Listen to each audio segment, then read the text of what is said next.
maxaad ka og tahay in magaalo yar oo Faransiiska ku dhex taalla ay xukunto Spain? Dad badan ma oga in Spain gudaha Faransiiska ay ku dhex leedahay magaalo taariikhi ah.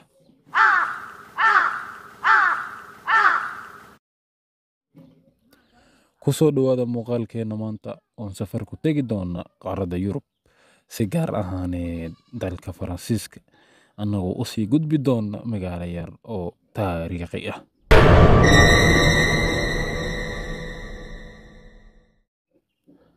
Magaaladan cajiibka ah waxaa la yiraahdaa Livia.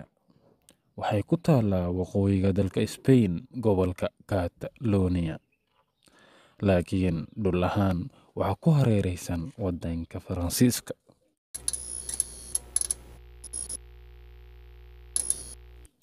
Si aad halkaas u tagtid, waa inaad marka hore geshid dalka Faransiiska, kadib ayaad gaari kartaa magaaladaas.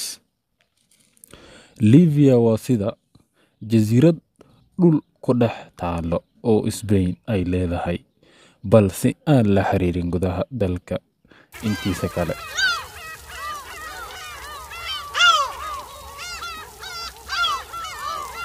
Haddaba sidee ayay u suurta gashay midaas?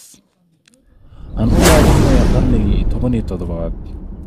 Waxaa jiray heshiis taariikhi ah oo la yiraahdo Treaty of the Pyrenees. Heshiiskaas waxaa la saxiixay 7 November 1659. Heshiiskaas ayaa Spain iyo Faransiiska ku qaybsadeen dhulka buuraleyda ah ee Pyrenees. Dhammaan tuulooyinka halkaas ku yaalla waxaa la siiyey Faransiiska, laakiin Livia si rasmi ah tuulo may ahayn. Waxay ahayd magaalo sharci ahaan Spain ay leedahay. Sidaa darteed, Spain ayaa sii haysatay inkastoo oo ay gudaha Faransiiska ku dhex taali. Maanta, magaalada Livia waa magaalo yar oo leh qiyaastii 1500 oo qof.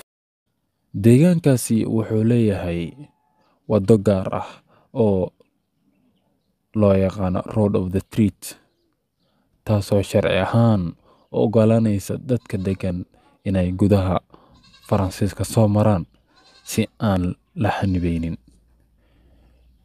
Livia waxay leedahay mid ka mid ah farmashiyaashii ugu da'da weynaa taariikhda Yurub.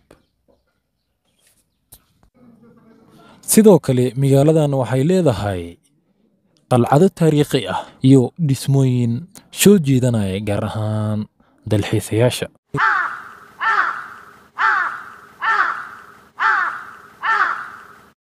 Magaaladani waxay ku taallaa buuraha Pyrenees oo leh muuqaal dabiici ah oo qurux badan. Dalxiisayaal badan ayaa u safra Livia si ay u arkaan mucjisada taariikhiga ah iyo qariirada gaarka ah ee magaaladan.